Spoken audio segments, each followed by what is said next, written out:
A Promised Land, page 12.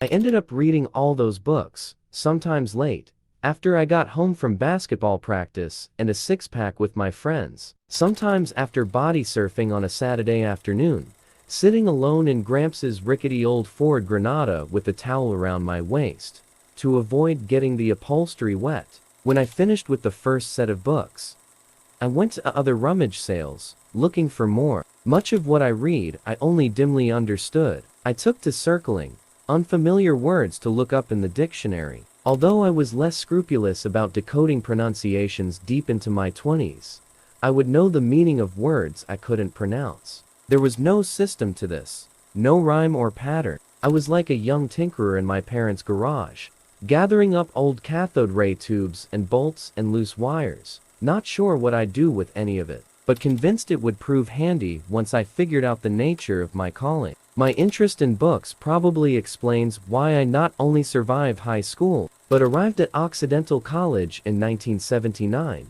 with a thin but passable knowledge of political issues, and a series of half-baked opinions that I'd toss out during late-night bowl sessions in the dorm. Looking back, it's embarrassing to recognize the degree to which my intellectual curiosity those first 2 years of college paralleled the interests of various women. I was attempting to get to know Marx and Marcus, so I had something to say to the long-legged socialist who lived in my dorm.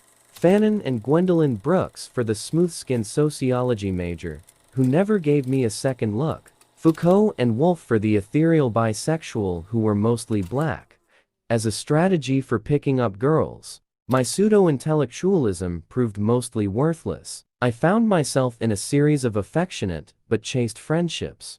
Still, these halting efforts served a purpose. Something approaching a worldview took shape in my mind. I was helped along by a handful of professors, who tolerated my iffy study habits and my youthful pretensions. I was helped even more by a handful of mostly older students, black kids from the inner city, white kids who had scratched their way into college from small towns, first-generation Latino kids, international students from Pakistan or India or countries in Africa that teetered on the edge of chaos. They knew what mattered to them. When they spoke in class, their views were rooted in actual communities, actual struggles. Here's what these budget cuts mean in my neighborhood. Let me tell you about my school before you complain about affirmative action.